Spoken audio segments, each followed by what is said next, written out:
بسم اللہ الرحمن الرحیم.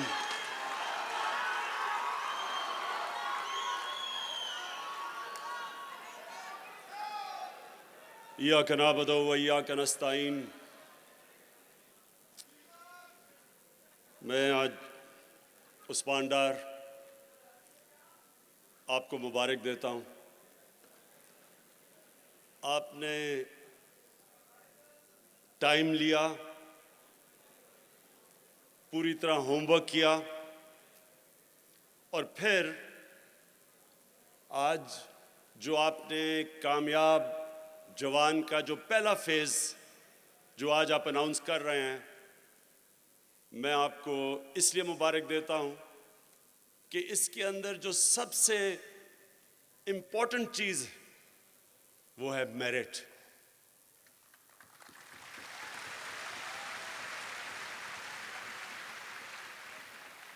میں آج آپ سب کو،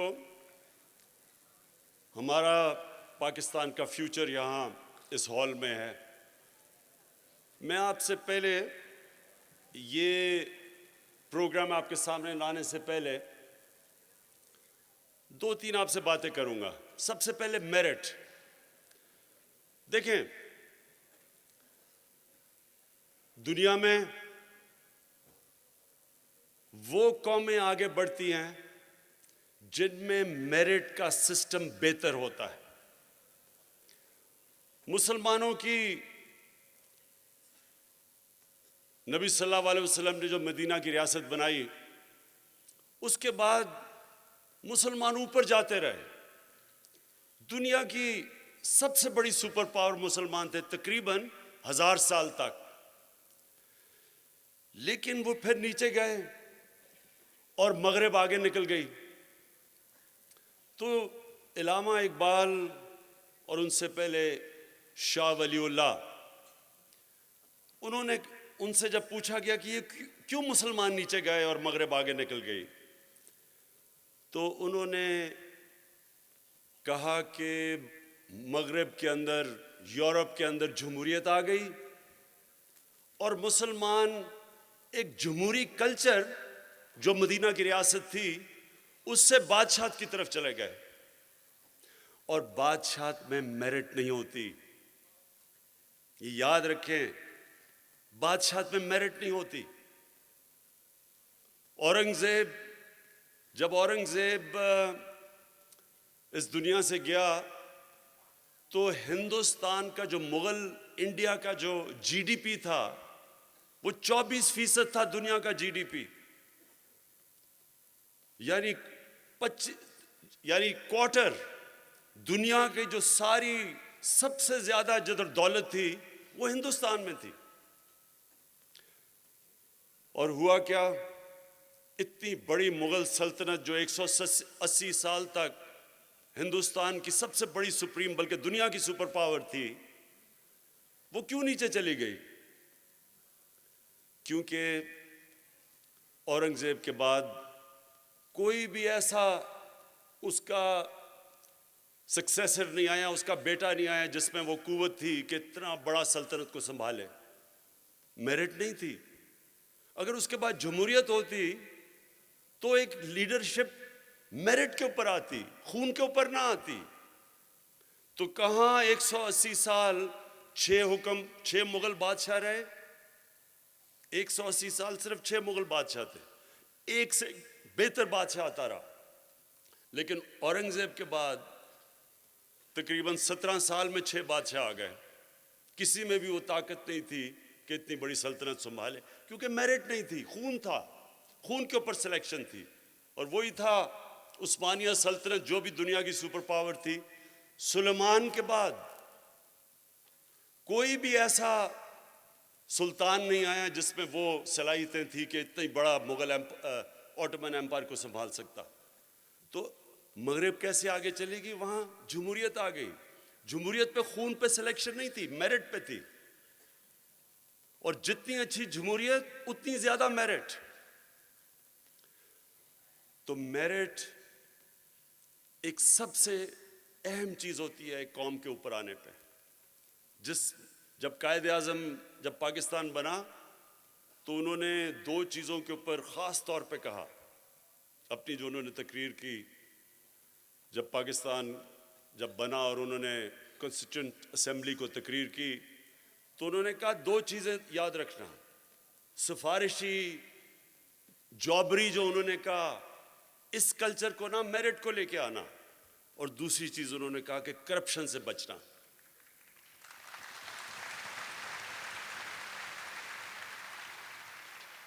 اور ہمارے ملک میں بدقسمتی سے اگر آج ہمارے حالات برے ہیں تو یہی دو چیزیں نہیں تھی پاکستان میں، نہ میرٹ تھی اور نہ ہم کرپشن کو روک سکے۔ اور انشاءاللہ جب یہ ملک ٹھیک ہوگا اور جو ہو رہا ہے تو یہ دو چیزیں سب سے آگے آئیں گی، میرٹوکریسی اور دوسرا ہم کرپشن کے اوپر جو قابو پا رہے ہیں۔ اچھا، اب دوسری چیز، آپ سب پاکستان کی فیوچر ہیں، آپ کے لیے یہ میں کامیاب جوان کی جو فیچرز ہیں وہ آپ کے سامنے رکھنے سے پہلے آپ کے لیے میں اپنی زندگی کے تجربے سے جو میں آپ کو آج پیغام دینا چاہتا ہوں، اور میں چاہتا ہوں ساری زندگی یہ باتیں یاد رکھنا، یہ میری ساری زندگی کا تجربہ ہے کہ دیکھیں انسان وہ بڑے کام کر کے جاتا ہے اور اس کا نام ہوتا ہے دنیا میں، وہ نہیں ہوتا جس میں اللہ نے عقل زیادہ دی ہو، جس میں تعلیم زیادہ ہو، جو بڑے پیسے کے گھر میں پیدا ہو۔ وہ انسان اوپر جاتا ہے جس کی سوچ بڑی ہوتی ہے، جس کی خواب بڑی ہوتی ہے۔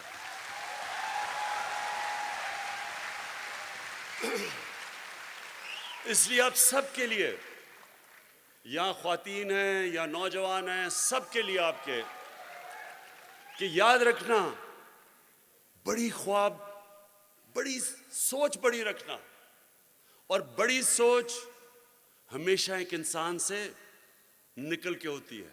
بڑا انسان وہ ہوتا ہے جو اپنے سے باہر نکل آتا ہے، جو اپنی ذات سے باہر نکل آتا ہے۔ دنیا کی تاریخ میں بڑے بڑے امیر لوگ آئے، کوئی آج دنیا ایک امیر آدمی کو یاد رکھتی ہے؟ کوئی آپ کو یاد ہے امیر آدمی آج ہے، جیسی وہ مرتا اس کے بچے ہی اس کو بھول جاتے ہیں، باقی دنیا تو چھوڑیں۔ انسان دنیا اس انسان کو یاد رکھتی ہے جو انسانوں کے لیے کچھ کر کے جاتا ہے۔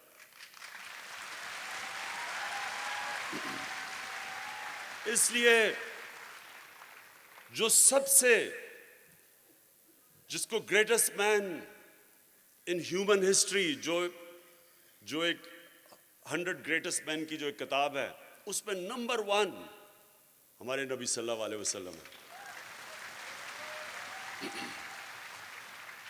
اور ہمیں قرآن میں کہا گیا کہ ان کی زندگی سے سیکھو۔ تو ان کی زندگی کیا تھی؟ یہ بار بار اگر آپ نے بڑا انسان بننا ہے، نوجوانوں، اگر آپ نے بڑا انسان بننا ہے تو ان کی زندگی کو بار بار پڑھو، سمجھو وہ کیا ہے، کیسے، کیا چیز تھی ان میں، کیا کوالٹیز تھی کہ انہوں نے دنیا کی تاریخ ہی بدل کے رکھ دی۔ ایک سنو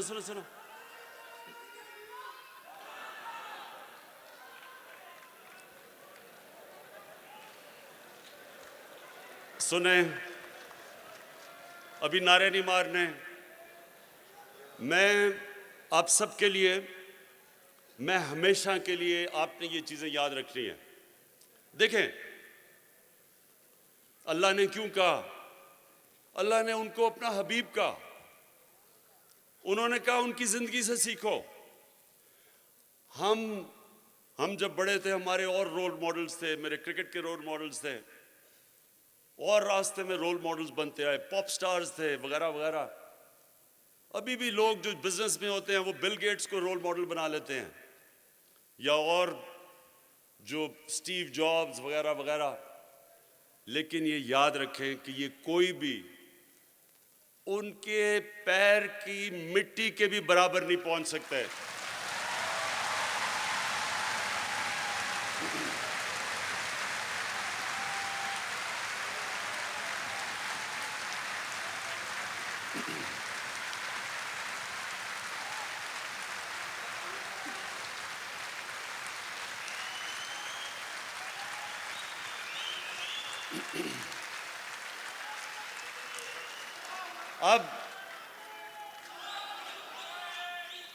اب سنیں.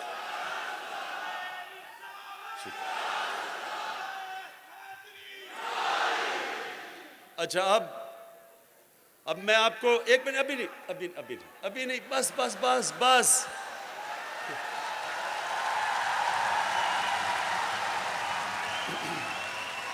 اچھا جی, اب سنیں.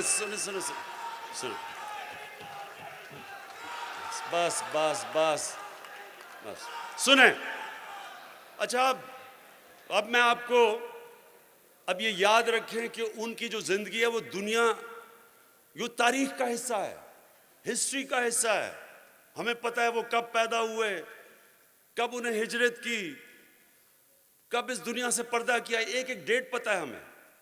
اب میں آپ کو ان ڈیٹ سے بتا رہا ہوں. میں کیوں کہتا ہوں کہ کوئی ان کا مقابلہ نہیں کر سکتا. 625 میں جنگ بدر ہوتی ہے. مسلمان صرف 313 لڑنے والے, ان میں سے سب کے پاس تلواریں بھی نہیں تھی. اور 636 11 سال کے بعد, یہ تاریخ کا حصہ ہے, میں آپ کو تاریخ بتا رہا ہوں, وہی مدینہ کے ریاست کے مسلمان جو اس وقت کی سپر پاور تھی رومن ایمپائر, صرف 11 سال کے بعد بدر کے, جدھر صرف 313 لڑنے والے تھے, رومن ایمپائر کی جو بیزنٹائن ایمپائر کی جو سدرن لیجن تھی وہ 1 لاکھ فوجی تھے اور لیٹسٹ ہتھیار تھے ان کے. تو 11 سال کے بعد یارموک کی جنگ میں وہ گھٹنے ٹیک دیتے ہیں مسلمانوں کے سامنے.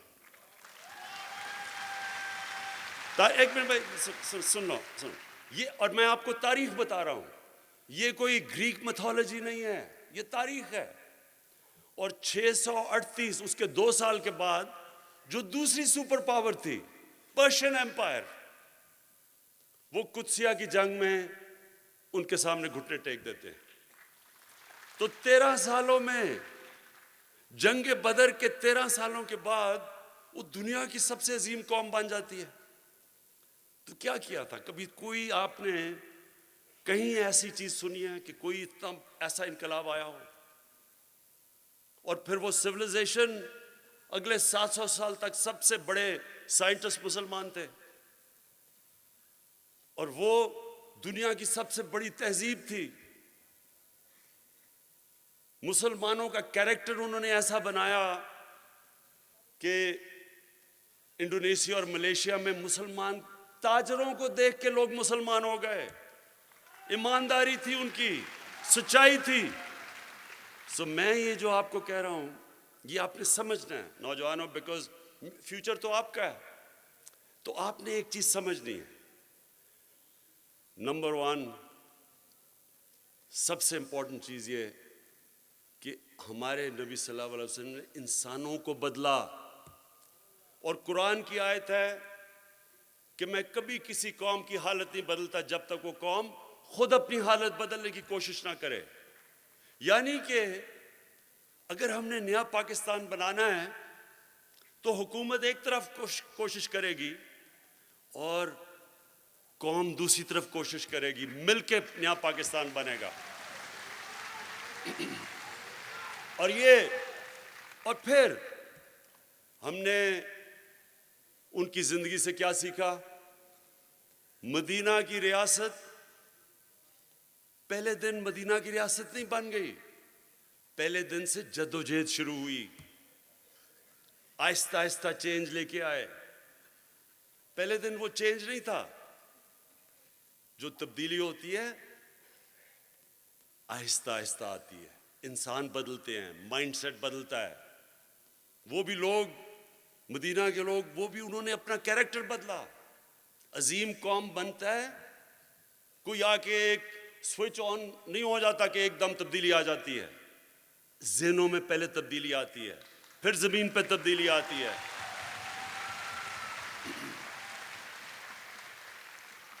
تو نوجوانوں، آپ کے لیے کہ بڑی سوچ رکھنا اور اپنے سب سے بڑے عظیم انسان کو اگر آپ ان کو جب رول ماڈل بنائیں گے، انہوں نے جس طرح مدینہ کی ریاست میں سارے انسانوں کو اٹھا دیا. آپ اگر ایک اور بھی سٹڈی کریں، کیونکہ یہاں نوجوان ہیں، ایک چیز ضرور سٹڈی کریں. جب نبی صلی اللہ علیہ وسلم اس دنیا سے گئے، اس کے 30 سال بعد موروکو سے لے کے تو مسلمان ہندوستان سے لے کے سینٹرل ایشیا پہنچ گئے. کوئی ان کے پاس لیٹسٹ کوئی نئے ہتھیار نہیں تھے. مثلا منگولین چنگیز خان نے بھی تو دنیا میں بڑی تیزی سے فتح کیا تھا، لیکن ان کے پاس ٹیکنالوجی آ گئی تھی، ان کے پاس کمان آ گئی تھی، وہ جو زیادہ دور تیر مارتی تھی باقی دنیا کے، اور پھر ان کا ڈسپلن آ گیا، ان کی ٹیکٹکس تھی. اور پھر جب انگریز بھی انہوں نے جب فتح کیا یا ہندوستان، تو ان کے پاس بھی ٹیکنالوجی آ گئی تھی، ان کے پاس توپیں ماڈرن تھی، ان کے پاس جو بندوقیں تھیں وہ ماڈرن آ گئی تھی، ٹیکنالوجی ان کے پاس آ گئی تھی. لیکن مسلمانوں کے پاس تو کوئی ٹیکنالوجی نہیں آئی تھی. جو وہ ایک دم موروکو سے لے کے اور ساری دنیا میں چھا گئے، اور پھر تہذیب ان کی چھا گئی. جب منگولینز نے فتح کیا تو 100 سال کے بعد تو وہ ختم ہی ہو گئے، منگولیا میں بھی تھوڑے سے رہ گئے. یہ تو ایک دنیا کا عظیم سویلائزیشن بن گیا. تو انہوں نے جو سمجھنے کی بات ہے کہ وہ انسان بدل دیے، چھوٹے انسان بڑے انسان بن گئے. حضرت بلال جو غلام تھے، انہوں نے 2 دفعہ جنرل بن کے فوجوں کو لیڈ کیا، تو غلاموں کو بھی جنرلز بنا دیا انہوں نے. تو یہ جو امپورٹنٹ آپ کے لیے سمجھنی ہے کہ یہ جو ہم انسان، یہ جو پاکستان، اور میرے میں کبھی کوئی شک نہیں کہ یہ انشاءاللہ ایک بڑی عظیم قوم بنے گی، کبھی کوئی شک نہیں ہے اس میں ہم نے اپنے آپ کو بھی بدلنا ہے، ہم نے ایک سچائی کی طرف جانا ہے. یہ یاد رکھیں کہ ان سے جب پوچھا کسی نے، نبی صلی اللہ علیہ وسلم نے، کہ ایک چیز بتاؤ ایک نبی، کہ میں ایک آدمی آیا نا، کہتا میرا سارا قبیلہ مسلمان ہو گیا ہے، اب میری عمر کا ہوگا، کہتا میں اب اپنی عادتیں نہیں بدل سکتا، تو آپ بتائیں نبی ایک میں چیز کر لوں مسلمان ہونے کے لیے، ایک کون سی وہ کوالٹی ہوگی؟ انہوں نے کہا سچ بولا کرو. تو جو سچائی ہے، یہ سچ کی پاور نہ بھولیں، یہ آپ کو عزت دے گی دنیا میں. سچے انسان کی عزت ہوتی ہے. جو سچائی ہے، یہ ہم نے اپنی قوم نے سچائی کی طرف جانا ہے. ابھی آہستہ آہستہ اس طرف جا رہے ہیں.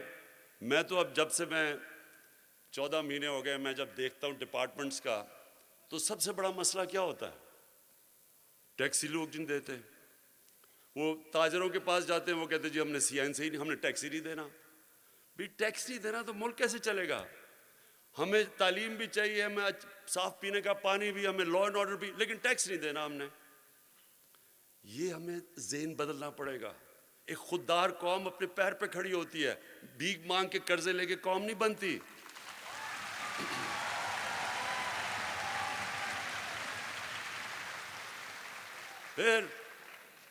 پھر اب ہو کیا رہا ہے یہاں؟ اب جب میں آپ کو صرف چیزیں بتا رہا ہوں کہ کس طرح کی ہمیں چیزوں کا سامنا کرنا پڑتا. اب سگریٹ جو بیچ رہے ہیں، صرف 2 کمپنیاں 98% ٹیکس دیتی ہیں، باقی جو 40% سگریٹ بنتے ہیں وہ 2% ٹیکس دیتے ہیں. ٹیکس ہی نہیں دیتے. جو ایماندار ہے، ایمانداری کے اوپر ٹیکس لگ جاتا ہے، جو 2 نمبری ہے وہ بڑے نفع کماتا ہے. دیکھیں ہمیں اپنے آپ کو بدلنا پڑے گا، اور جو نہیں بدلے گا، میں ابھی آہستہ آہستہ چل رہا ہوں. میں ابھی آپ سب کو بتاؤں، کیونکہ میں نے بھی پوری مدینہ کی ریاست سٹڈی کیا، تو انہوں نے بھی آہستہ آہستہ تبدیلیاں لے کے آئے تھے، اس لیے میں بھی آہستہ آہستہ کر رہا ہوں. لیکن آخر میں اگر ہم نے خوددار قوم بننا ہے تو ہمیں ٹیکس دینا پڑے گا. ہم ٹیکس کے بغیر نہیں بن سکتے. یعنی اور اللہ نے اس قوم کو اتنا کچھ دیا ہے. ابھی آہستہ آہستہ آپ کو پتہ چلے گا کہ اللہ نے دیا کتنا اس قوم کو. مجھے خود نہیں اندازہ تھا کہ اللہ نے اس کو کیا کیا چیزوں سے نوازا ہوا ہے. تو یہ بھی آہستہ آہستہ آپ کو پتہ چلے گا. تو نوجوانوں، سب سے پہلے تو یہ یاد رکھنا ہے کہ بڑی سوچ رکھنی ہے، اور یہ جو آپ قرضے ابھی آپ کو دیے جائیں گے، اپنی چھوٹی سوچ نہ رکھنا. یعنی یہ بڑی بات ہے کہ آپ قرضے میں آپ سوچیں کہ آپ کیا کرنا چاہتے ہیں زندگی سے، اور ہمیشہ جو ذہن بڑا ہی سوچ رکھتا ہے وہی بڑا بنتا ہے. اچھا جی، عثمان کی اب میں پہلی چیز جو آپ کو خوشخبری سنانا چاہتا ہوں وہ یہ کہ ہم نے 100 ارب روپے کے قرضے رکھے ہیں، جس میں سے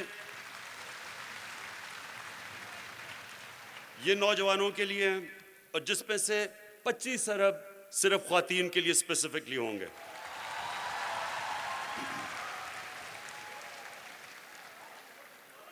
ان میں سے اب سنتے جائیں ذرا. جو سود کے بغیر 1 لاکھ تک قرضہ دیا جائے گا سود کے بغیر،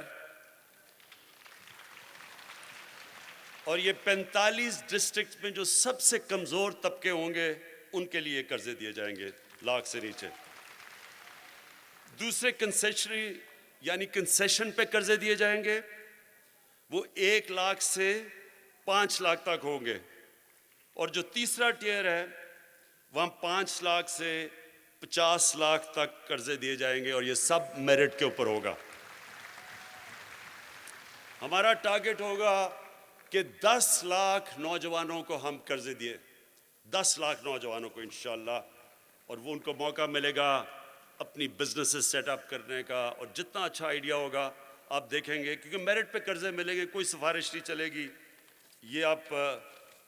یہ میں آپ کو گارنٹی کرتا ہوں، کیونکہ میں نے سب سے پہلے عثمان کو کہا کہ کوئی اس لیے نہیں کہ یہ تحریک انصاف کا نوجوان ہے اس کو قرضے دے دو، ساروں کو ہم نے دینا ہے میرٹ کے اوپر.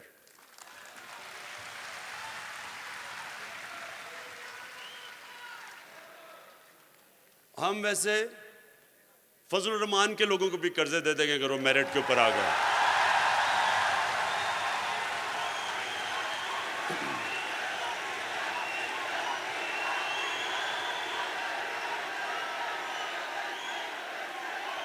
اچھا، اب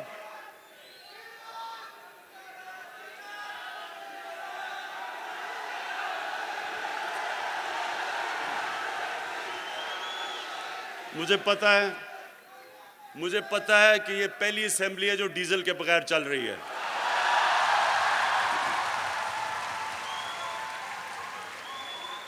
اور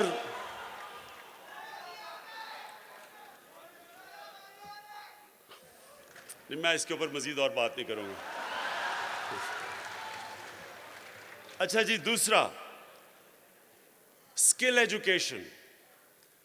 ہمارے پاس یوتھ ہے، یہ بہت بڑی طاقت ہے ہمارے پاس، لیکن بدقسمتی سے جو سکلز ہیں، جو اب زمانہ آگے جا رہا ہے، آئی ٹی سے اب چلا گیا ہے آرٹیفیشل انٹیلیجنس پہ، یہ ایک نیا دور آ رہا ہے. اس کے لیے ہم نے فیصلہ کیا ہے کہ ہم ان کے سکلز کے لیے، ان کو ہنر سکھانے کے لیے ہم نے فیصلہ کیا کہ 10 ارب روپیہ ہم سکل ایجوکیشن کے اوپر خرچ کریں گے، جس میں ہم نے 100 سمارٹ ٹیکنیکل لیبارٹری بنائیں گے ڈسٹنس لرننگ کے لیے. ہم 1 لاکھ نوجوانوں کو ٹیکنالوجی سکھائیں گے، یہ جو میں نے آپ کو بھی بتایا. اور اپرینٹنشپ 25,000 کو ہم انڈسٹری کے ساتھ نوجوانوں کو لگا دیں گے تاکہ وہ ہنر سیکھیں. اور پھر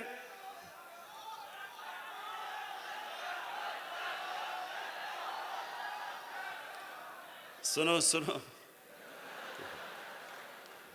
اور پھر ہم نے 500 سکلز لیبارٹری ہم نے مدرسوں کے اندر فیصلہ کیا بنانے کے لیے.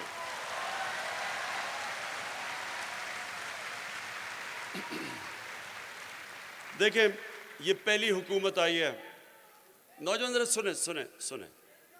سنیں، یہ پہلی حکومت آئی ہے جس نے فیصلہ کیا ہے اور یہاں اپنے ایجوکیشن منسٹر شفقت محمود کو میں خاص طور پہ خراج تحسین پیش کرتا ہوں کہ ہم نے فیصلہ کیا ہے کہ مدرسوں کے بچوں کو ہم نے اپنا بچہ سمجھنا ہے.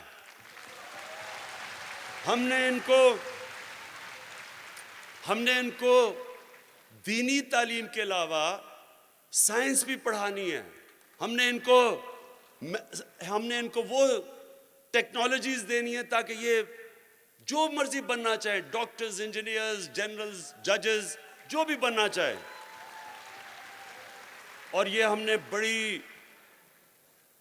مدرسوں کے علماء سے ہم نے بڑی ملاقاتیں کی، ڈسکشنز کیا، اور اس کے بعد مجھے بڑی خوشی ہے کہ پہلی دفعہ پاکستان کی تاریخ میں ہماری کوشش یہ ہے کہ مدرسوں کے بچوں کو بھی مین سٹریم میں لے آئیں، انگریزی بھی پڑھا دیں، لیکن جو 3 سسٹم چل رہے ہیں، انگلش میڈیم، اردو میڈیم، مدرسے، اس کو کوشش کریں کہ ایک ہی سسٹم سارے پاکستان کے اندر آئے.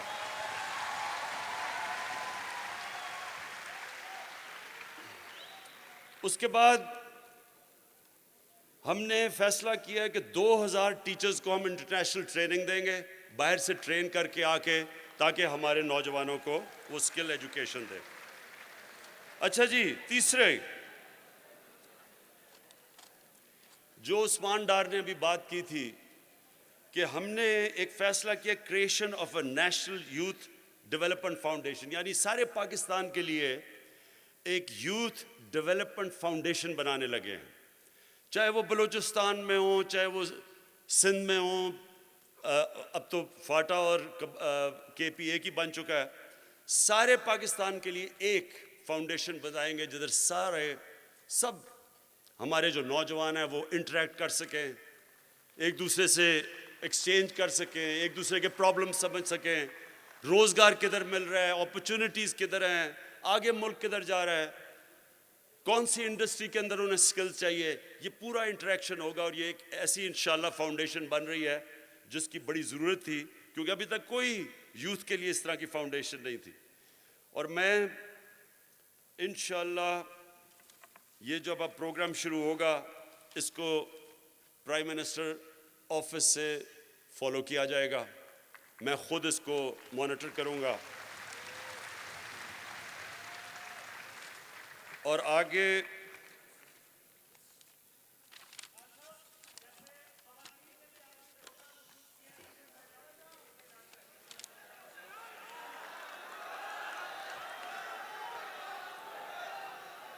ابھی سنیں بڑی اچھی بات کی. انہوں نے کہا کہ مائنورٹیز کے لیے بھی کوٹا رکھا جائے.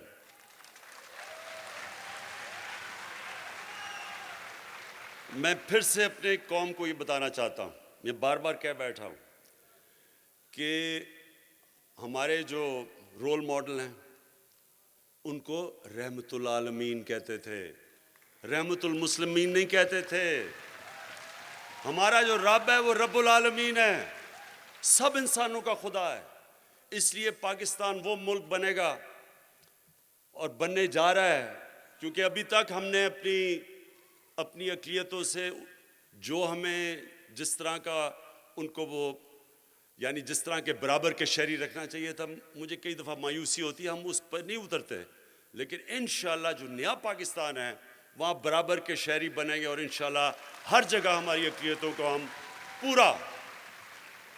پورے ہم کوئی فرق نہیں کریں گے انسانوں کے اندر. تو آپ اس میں بے فکر رہیں.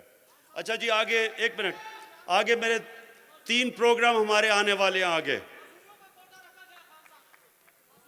ٹھیک، معذوروں کا تو ہے، اسپیشل لوگوں کا. اچھا جی، آخر میں ہمارے جو آنے والے 3 پروگرام لانچ ہونے والے ہیں جن کے اوپر تیاری ہو رہی ہے. ایک ہے گرین یوتھ موومنٹ، جو ہم نے پاکستان کو گرین اینڈ کلین پاکستان کا فیصلہ کیا، ایک صاف اور ہرا پاکستان. اس کے اندر ہم نے اپنے نوجوانوں کے لیے ہر جگہ ہم اب آپ کی ممبرشپ کریں گے. جب بھی ہمارے یہ پروگرام ہوں گے، اور ہم نے آپ کو پتہ ہے کہ 10 ارب درخت لگانے ہیں ہم نے اگلے 5 سالوں میں اس ملک کو کلائمیٹ چینج سے بچانے کے لیے، تو اس میں ہم پورا آپ کو شامل کریں گے. اور پھر ہے سٹارٹ اپ پاکستان. کہ جو بھی اچھے اچھے آئیڈیاز آتے ہیں نوجوانوں کے، جس کے لیے ان کو قرضے چاہیے، سٹارٹ اپس جسے کہتے ہیں، کوئی بزنس شروع کرنا چاہتا ہے، اس کے لیے ہم انشاءاللہ پوری تیاری کر رہے ہیں آپ کے لیے، تاکہ ہم یوتھ کے لیے اپنی بزنس سٹارٹ اپ کرنے کے لیے پروگرام ہو۔ اور پھر آخر میں نیشنل انٹرنشپ پروگرام۔ انٹرنشپ بہت ضروری ہے، اور یہ بھی ہم نے انڈسٹری سے بات کر چکے ہیں، تو یوتھ کے لیے ہم مختلف انڈسٹریز کے لیے اندر انٹرنشپ کروائیں گے۔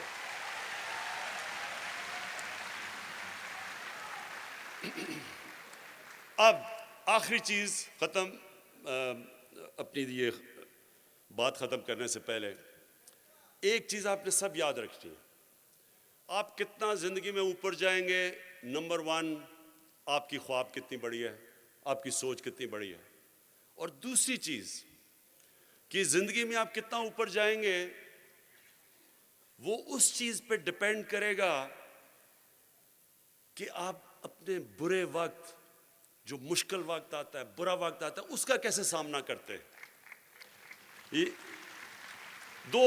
دیکھیں میں آپ کو بتاؤں، کیونکہ میں نے تو زندگی میں اونچ بھی دیکھی ہے اور بہت نیچ بھی دیکھی ہوئی ہے، ہار جیت دیکھی ہوئی ہے۔ سپورٹس آپ کو ایک چیز سکھاتی ہے، چیمپئن سپورٹس مین وہ ہوتا ہے جو جیت کو سنبھالتا نہیں ہے۔ جیت تو سارے جب جیتتے ہیں تو سارے ہی آپ کے دوست بن جاتے ہیں۔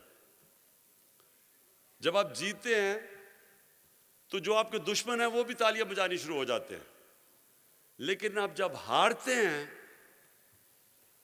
تو آپ کے گھر والے بھی منہ ادھر کر لیتے ہیں۔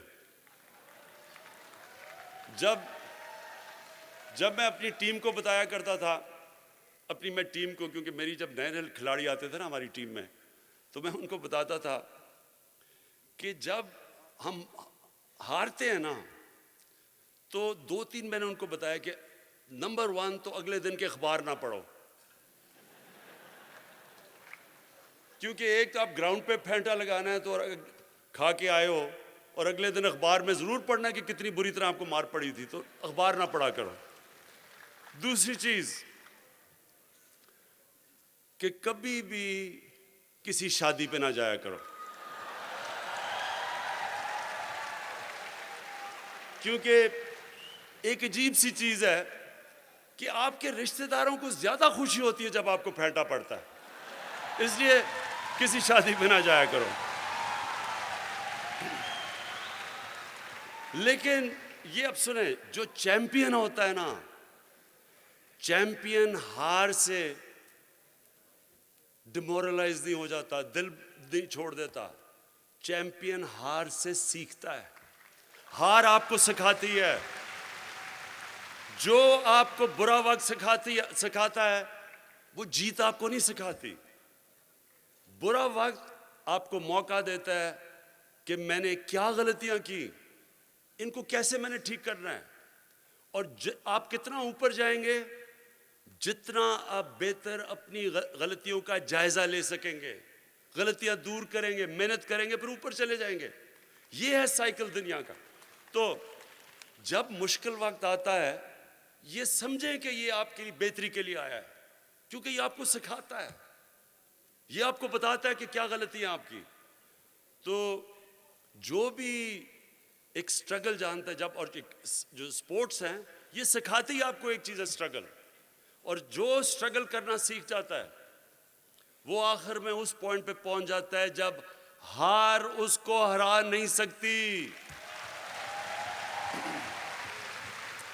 انشاءاللہ یہ جو ہم برے وقت سے گزرے، یہ میری، جب سے میں کہتا ہوں کہ میری ساری زندگی اونچ نیچ ہے، لیکن یہ میرے جو 12 مہینے تھے سب سے مشکل تھے۔